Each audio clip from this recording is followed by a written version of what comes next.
लाना पड़ेगी सल्लल्लाहु अलैहि वसल्लम। जाहिर है इंतखाब भी मक्के के अंदर ऐसे शख्स को किया गया जो नहायत ही गबरू जवान और नहायत ही तेज और नहायत ही तर्रार और कई सरबराहान ममलकत के सफारत के काम भी उसने हज़रत उमर बिन खत्ताब रजी अल्लाह तआला अन्हु ने अपने जमाने में किए थे। कुरैश के सफीर रहा करते थे, दूसरे मुल्कों में बाकायदे सफारत के काम किया करते थे। इंतखाब किया गया इनकी इस कमजोरी से फायदा उठाते हुए कि जाओ तुम्हें 100 ऊंट मिल गए, और उस जमाने में 100 ऊंट अल्लाह अकबर करोड़पति बनने के बराबर था, करोड़पति बनने के बराबर था। हजरत उमर फारूक आजम ने कहा बस इतनी सी बात है। कहने लगे हाँ इतनी सी बात है और कोई बात नहीं है। चुनांचे हजरत उमर बिन खत्ताब रजी अल्लाह अन्हु ने कहा ठीक है, अभी गया और अभी आया। हजरत उमर बिन खत्ताब इसी जोश और खरोश के अंदर तलवार गर्दन में लटकाई और इसी मस्ती में वो उनको पता चला कि नबी की जो है दारे अरकम, जहां पर जो सफा इस वक्त जो सफा पहाड़ी है, उस सफा पहाड़ी के पास एक छोटा सा घर है, उसी के अंदर मोहम्मद सल्लल्लाहु अलैहि वसल्लम बैठे हैं अपने सहाबा को लेकर और दर्स और तदरीस का सिलसिला चालू है। हजरत उमर बिन खत्ताब नहायत ही जोश और गजब के साथ नबी करीम सल्लल्लाहु अलैहि वसल्लम को कत्ल करने के लिए अपने घर से निकले। रास्ते में एक सहाबी रसूल हजरत नुऐम मिले। उन्होंने देखा तेवर बड़ा तीखा नजर आ रहा है, नौजवान बड़ा गुस्से में, शिकने पेशानियों पे सलवटें और बार बार हाथ पर तलवार जाते हुए देखा। नुऐम ने कहा उमर कहां जा रहे हो, कहां का इरादा है? हजरत उमर रजी अल्लाह तआला अन्हु ने कहा, उमर ने कहा कि आज मैं उसका खातिमा करने के लिए जा रहा हूं जिसने हमारा सबका जीना हराम कर दिया है, जिसने घर घर के अंदर जुदाइयां डाल दी हैं, जिसने फितने पैदा किए हुए हैं, जिसने जो हमारे माबूदों को गालियां देता है, जो हमारे बाप दादाओं को बेवकूफ और अहमक बताता है, हमारे बुजुर्गों की तौहीन करता है। आज न वो रहेगा और न ही उसकी बातें रहेंगी, उसकी शमों को हम गुल करने के लिए जा रहे हैं। नुऐम ने समझ लिया, ये मुसलमान थे, ये समझ गए कि ये तूफान बहुत तेजी के साथ नबी के घर की तरफ जा रहा है।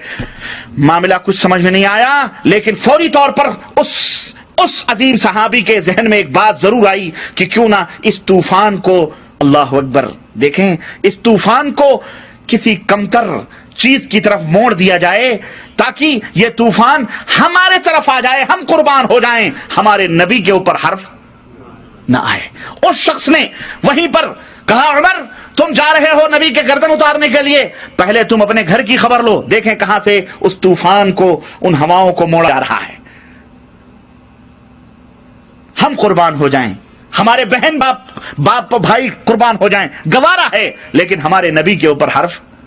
कहा अपने घर की खबर हो, कहा क्या कहना चाहते हो, कहा कहना यह चाहते हैं कि तुम्हारे बहन और बहनोई पहले मुसलमान हो चुके हैं। अल्लाह अकबर, जिस नबी के चिराग को गुल करने नबूवत के जा रहे हो उसके दामन से ये पहले वाबस्ता हो चुके हैं। हजरत उमर बिन खत्ताब रजी अल्लाह तआला अन्हु ने जब ये सुना कि खानदान में मुसलमान दाखिल हो चुका है, इस्लाम हमारे घर में दाखिल हो चुका है, बेकरार बेताब होकर बजाय इसके कि मोहम्मद रसूलुल्लाह सल्लल्लाहु अलैहि वसल्लम के घर की तरफ जाते, फौरी तौर पर अपने रुख को अपने बहन और बहनोई की तरफ मोड़ दिया। और उस वक्त बहन और बहनोई दोनों हजरत खब्बाब इब्न अरत रज़ी अल्लाह तआला अन्हु मुअल्लिम रसूल सल्लल्लाहु अलैहि वसल्लम, जिन्हें अल्लाह के नबी ने कुरान पढ़ाने के लिए भेजा था कि जाओ ये नए नए हैं, इनको कुरान की तालीम दो, वो कुरान पढ़ा रहे थे और समझ रहे थे। हजरत उमर बिन खत्ताब रजी अल्लाह तआला अन्हु ने जाके दरवाजे पे दस्तक दी, दरवाजे के होल से देखा हजरत उमर खड़े हुए हैं।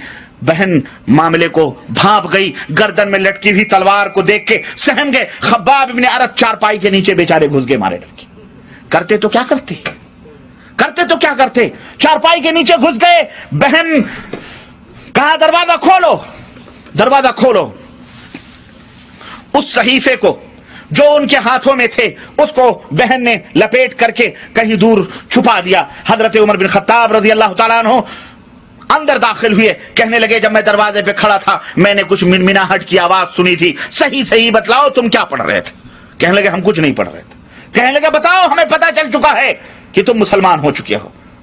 तब हजरत उमर फारूक आजम के जो बहनोई थे वो आगे बढ़े और उन्होंने कहा कि हां अगर आपको पता चल चुका है तो यकीनन हम मुसलमान हो चुके हैं। फौरन बहनोई को पटका और सीने के ऊपर सवार हो गए, सीने पर सवार होकर के उनको मारना शुरू किया और खून की फव्वारें छूटी। जब बीवी ने देखा कि मेरे शौहर के साथ यह जुल्म हो रहा है, भला वो कैसे बर्दाश्त करती, वो भी उमर की बहन थी, और उसने कहा उमर अगर तुम اپنے باپ کے بیٹے ہو تو میں بھی اپنے باپ کی بیٹی ہوں. جاؤ. صرف انہوں نے نہیں، میں نے بھی اسلام کو قبول کیا ہے. زناٹے دار ایک تماچا بہن کے رخسار کے اوپر لگایا تو منہ سے خون ابل پڑا، وہ بھی بے ہوش ہو کر کے گر پڑی. چنانچہ جب یہ منظر خون کا اور مار پیٹ کا دیکھا، حضرت عمر نے بھی خود گھبرا گئے. اور بہن کے اوپر تماچا اٹھانا کوئی معمولی کام نہیں ہوتا. بہن نے کہا تم مجھے میری بوٹیاں اڑا ڈالو، مجھے قتل کر ڈالو، ختم کر ڈالو، لیکن وہ نشہ جو توحید کا اس سینے میں اتر چکا ہے، وہ نشہ اب کبھی اتر نہیں سکتا. ہم اس نبی کو نہیں چھوڑ سکتے. اللہ اکبر. اتنے مار پیٹ کے بعد جب حضرت عمر کا معاملہ تھوڑا سا ٹھنڈا ہوا، جب ان کا دل نرم ہوا، انہوں نے کہا کہ اچھا یہ بتاؤ تم لوگ پڑھ کیا رہے تھے، وہ بتاؤ. کہنے لگے وہ نہیں بتائیں. کہنے لگے وہ دکھاؤ وہ صحیفہ کیا ہے. کہنے لگے یہ صحیفہ یہ ہے. کہا لاؤ مجھے بھی پڑھ کے سناؤ. کہا ایسے نہیں، پہلے تم غسل کرو، اس لیے کہ مشرک جو ہوتا ہے وہ نجس ہوتا ہے، غلیظ اور ناپاک ہوتا ہے. پہلے تم غسل کرو، غسل کر کے آؤ، تب پھر ہم تمہیں یہ دیکھتے ہیں. چنانچہ وہ گئے، انہوں نے غسل کیا، اور غسل کر کے جب بہن نے وہ مصحف دیا، طٰہٰ کی سورہ طٰہٰ تھی، اس کی تلاوت انہوں نے کی کہ یہ اللہ کی طرف سے بھیجا ہوا کلام ہے. خود بھی پڑھے لکھے آدمی تھے، ہوشیار تھے، ذی فہم تھے، عقل والے تھے. آج کل کے لوگوں کی پڑھے لکھے جاہلوں کی طرح نہیں تھے. وہ آج کل تو ڈاکٹر کی ڈگریاں لے کر کی ان پڑھوں سے بھی زیادہ بدترین اعمال کرتا ہے یہ جاہل. توحید کی بات ہو، سنت کی بات ہو، کہتے ہیں جی ڈاکٹر صاحب ہیں. ابے ڈاکٹر ہیں تو کیا ہوا بھائی؟ ڈاکٹر ہیں تو کیا ہوا؟ کیا علمی شرعی علم ان کے پاس موجود ہے؟ دینی علم موجود ہے؟ علم ایک الگ چیز ہے، شرعی علم ایک الگ چیز ہے. وہ ڈاکٹر ہوا، انجینئر ہوا، ٹیچر ہوا، لٹریچر ہوا، ڈکانا ہوا، پٹانا ہوا، کچھ بھی ہوا، اس سے کیا فائدہ؟ اسے جب دین کا علم ہی نہیں ہے تو ڈاکٹری سے کیا بہت بڑا علامہ ہو گیا وہ؟